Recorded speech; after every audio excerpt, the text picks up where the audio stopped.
Well, Professor McIntyre, I hear that we're quite big in Japan. Very big. Not only are we increasing our, by the way, to our friends in Japan, domo. I learned how to say domo.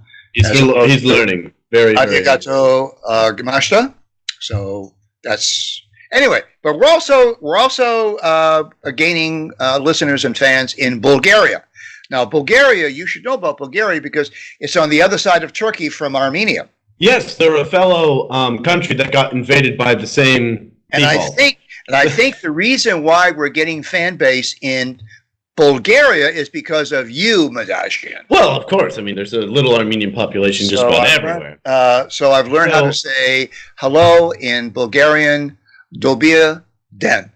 Dobir Den. Dobir Den in Bulgarian. Now, I think that since we talked about all these different countries, I think we should have a conversation on nationalism. But first, let us thank our Patreons. Thank you so much for being Patreon to us.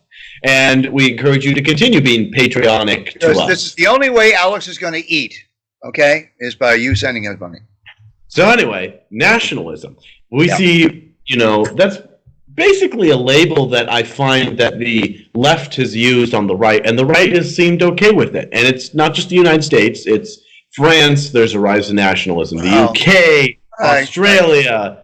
Well, let's take Armenia, for instance. Armenia, my word, Armenia. This morning in the news press, in the Santa Bumpkin News Press, the Santa Bumpkin News Depressed, they had a whole article about an Armenian assassin. Yeah.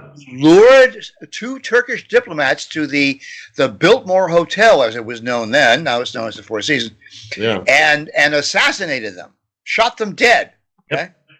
And the person who wrote the article for the Santa Bumpkin News Depressed had no idea about the Armenian genocide, had no concept.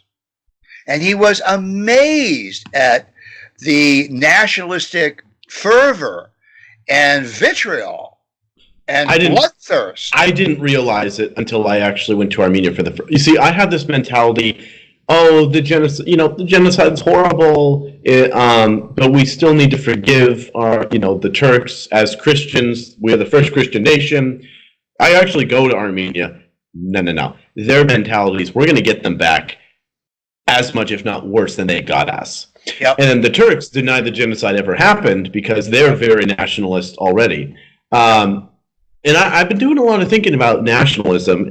Trump is basically declared himself a nationalist. He described himself a nationalist. Yeah. Jair Bolsonaro of Brazil, I think he's also called himself a nationalist. What I find is the guy in Austria, the guy in Australia. Yeah.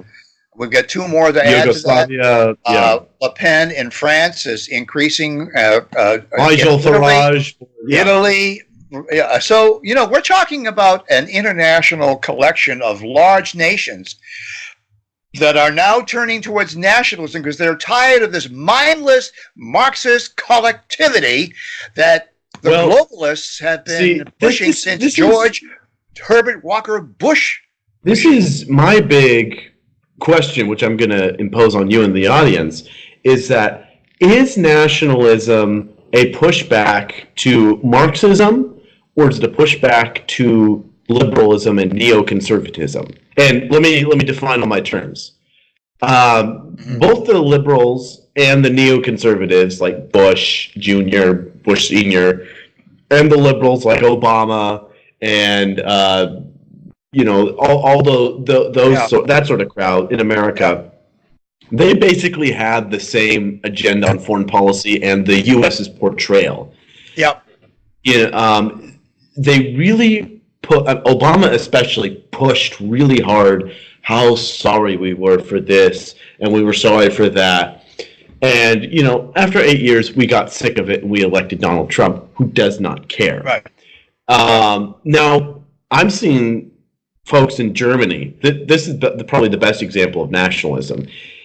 As you've described to me, German politics runs on the fact that they did the Holocaust, and everything they do is basically done with regret in the fact of the Holocaust. They could pass a bill and they'll add some stupid amendment. We're sorry about the Holocaust. Like, there's a lot of guilt there, and a lot of guilt. They have to overcome guilt. The whole German politics is run on guilt.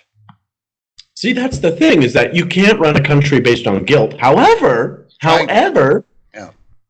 They're right. The Holocaust was a really bad thing. Same thing in America with so was the Armenian genocide. So was the Armenian genocide. Yeah, all these things are bad. So I have mixed reactions when it comes to nationalism, because the general aspect of nationalism is our country first, and that's fine. I'm all for that.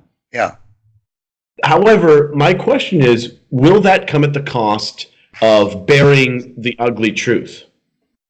What do you mean by burying the ugly truth? Well, of a country's history.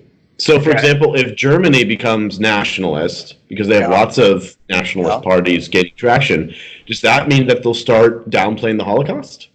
Or we're experiencing a mini version of this when people are trying to erase monuments and the names of buildings. They want to take Thomas Jefferson's name off of a building because he owned slaves. Well, I don't own slaves, okay? You don't own slaves, okay? Get over it. That was then. This is now, okay? So the fact that the country has a history which is horrific, all right, and distasteful to us because we didn't live in that time. And even if we did live in that time, it was still horrific and still despicable. Nevertheless, the Marxists want to use this as a cudgel, as a club, as an axe, as a baseball bat to destroy Western Judeo-Christian society and civilization and all of its principles and all of its values. Okay? And I agree that's a bad thing. Yeah. So nationalism is not necessarily an evil thing. Okay? All right. But to answer your original question as to whether or not nationalism is a pushback against Marxism or liberalism or neoconservatism was a very good question, okay? I say all of the above, because basically, when you drill down into it, Alex, the push for one world government through the United Nations, the open border push, all stems from Karl Marx. Everything descends from Karl. So it's cultural Marxism that nationalism is pushing back against. That's what some people believe, and I am one of those people who believes that. Sure. The thing is, it's not all these right-wing parties, not all of them are necessarily conservative. Like Marine Le Pen, for example, she was very pro-nationalized healthcare. Right. But that was within her. That was within her. Right. Obviously, yeah. There's, different flavors. I'm not. She's against the EU. She's against the EU. She's against mass migration. Yeah. But my concern is that the general I don't know what nationalism I don't know many nationalist leaders that were generally perceived as benevolent throughout history. But what really? How about Winston Churchill? Okay. No, how about Charles de Gaulle? Who's that? Seagal? Steven Seagal? The wartime president of the exiled French government.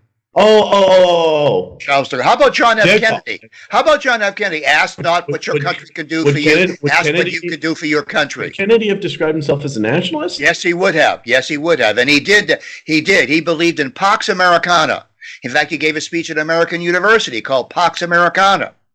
And because he believed that we were the leading moral and intellectual and technological and scientific nation on the planet, and we had a moral responsibility to live up to that status.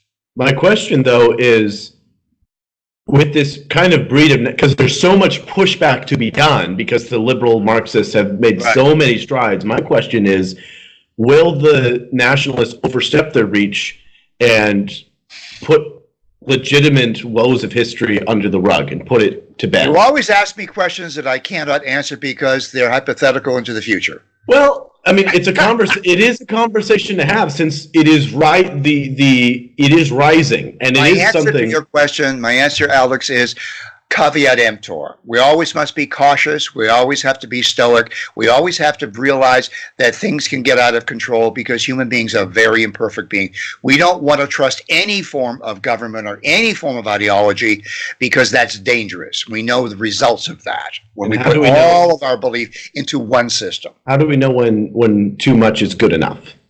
we'll tackle that in another podcast. I guess. Dobir den. Dobir den in Bulgaria. I think that means hello. And but I want to say domo, which means thank you in Japanese, and we'll be seeing you soon, my friend. Goodbye. Bye, Alex. Cheers.